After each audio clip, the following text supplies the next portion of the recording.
Bonjour à tous et bienvenue dans mes petits papiers. Je suis Judith, je suis démonstratrice Stampin' Up près de Lille, dans le nord de la France. Et le projet simple et rapide que nous allons réaliser aujourd'hui, c'est celui-ci, avec le set de tampons Pensée Vivace. Et puis je vais en profiter pour vous faire une première présentation, une initiation au Stamparatus. Le Stamparatus, c'est l'outil de positionnement qui a été conçu par Stampin' Up. Il y en a d'autres sur le marché. Celui-ci, je l'aime bien, notamment par sa spécialité, sa petite particularité qui est qu'il a deux portes comme celle-ci qui sont amovibles et que l'on peut bouger.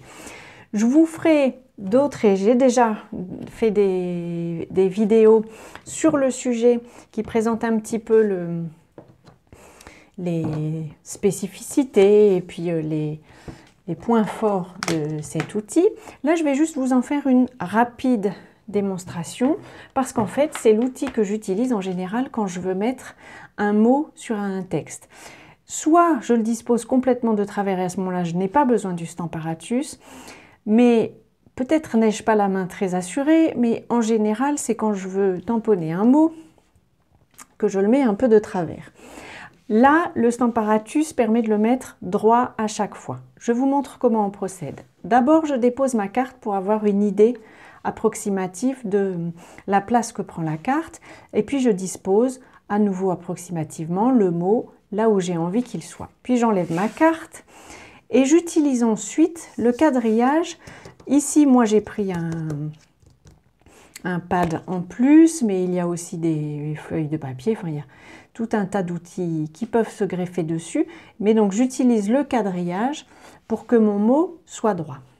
Ensuite, je prends la porte, si je puis m'exprimer ainsi, et puis je la ferme et en fait, ça ramasse le tampon. Je rouvre la porte et ensuite, je peux disposer mon papier. Mon tampon se trouve du coup maintenant ici et je vais l'ancrer avec de l'encre Memento noir. Voilà, j'ancre le tampon, je referme la porte, je vérifie que tout est bien placé. Je vais peut-être utiliser un des aimants. On a deux aimants avec le Stamparatus, ça permet que le papier ne bouge pas. Et puis je vais pouvoir refermer la porte. Et puis je prends soin de bien appuyer sur le tampon pour m'assurer que l'encre est bien passée. Là, ça me convient bien.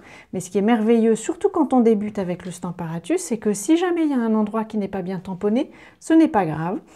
On réancre le souhait, on referme, ça va tamponner exactement au même endroit que la première fois.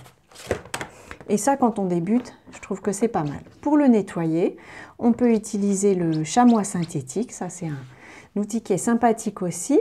En fait, quand vous l'achetez, il est de cette couleur-là, violette, très beau comme tout, mais évidemment, au fur et à mesure que vous l'utilisez, il se tache. Au début, ça me perturbait beaucoup de nettoyer quelque chose avec un outil taché, mais en fait, c'est juste la preuve qu'il fonctionne et qu'il a bien ramassé toute l'encre. Il est aussi vraiment très pratique avec le Stamparatus, évidemment. Je vais enlever Bonheur et puis je vais mettre, comme sur mon prototype, Livraison 2, qui se trouve ici. Et je vais procéder de la même manière. Oh, je vous secoue, excusez-moi. Je vais placer livraison au bon endroit à peu près. Voilà. J'enlève la carte et j'utilise à nouveau le quadrillage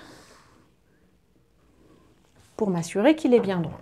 Je ferme la porte pour le ramasser. Je replace la carte. J'ancre mon souhait. Alors, ça peut arriver, comme ici, qu'on fasse une tache. Moi, je préfère essuyer pour ne pas prendre le risque de tacher ma carte. Et puis, comme tout à l'heure, je ferme la porte.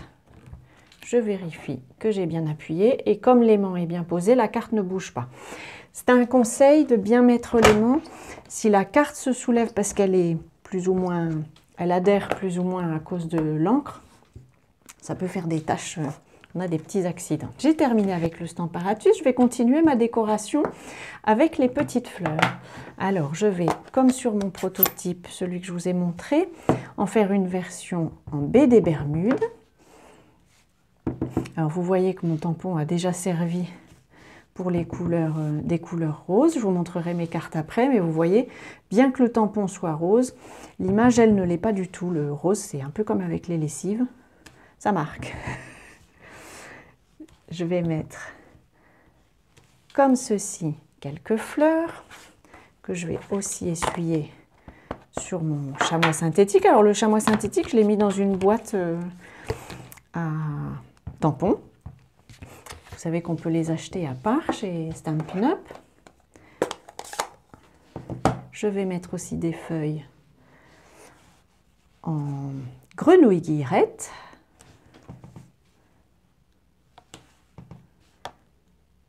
Hop, comme ceci. Et puis je vais les changer. Je vais ajouter. On a aussi dans ce set de tampons des motifs avec un contour. Voilà. Et je vais faire la même chose avec mes petites feuilles. Alors vous pourriez choisir de ne faire que les formes pleines. C'est un choix. Voilà, ma carte, l'image elle-même est terminée. Alors, j'ai juste fait une version dans un autre sens par rapport à celle-ci. Et juste pour vous montrer, je vais mettre aussi des opales rondes qui ne font pas partie de la même collection dans le catalogue, le mini-catalogue janvier-juin. Celle-ci, c'est la collection avec sur le thème de la mer. Avec des coquillages, voilà, c'était ça que je cherchais comme mot. Hop, voilà, ça fait une jolie petite décoration, j'aime bien ça. Et je vais pouvoir coller le tout avec mon Stampin' Seal. Non, on dit en français c'est scellé, excusez-moi. Avec mon adhésif, c'est scellé. En fait, les noms, comme je regarde beaucoup de vidéos par des démonstratrices américaines, je m'en mêle dans les noms des objets.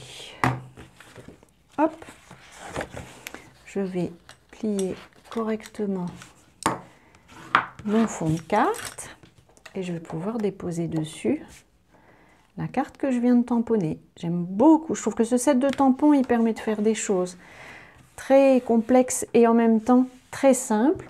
Je vous montre aussi d'autres versions que j'ai faites. Donc j'en ai fait des roses, comme vous voyez là. Après ce premier essai, j'ai décidé de tamponner en deuxième génération les petites fleurs. Là, j'ai mis un ruban sur toute la longueur. Là, j'ai juste fait un petit nœud. Et puis là, c'était de la ficelle à rôti. Bref, je pense que je suis en train de tomber amoureuse de ce set de tampons. Je trouve qu'il permet de faire vraiment de jolies choses. Je vous montrerai d'autres choses. J'ai piqué des idées un peu partout. Je vous remontre les articles que nous avons utilisés pour faire cette série de cartes. J'espère qu'elle vous plaît, qu'elle vous inspirera vos propres cartes. Et puis, comme toujours, je vous souhaite de passer avant notre prochaine rencontre de belles journées créatives. Et je vous embrasse!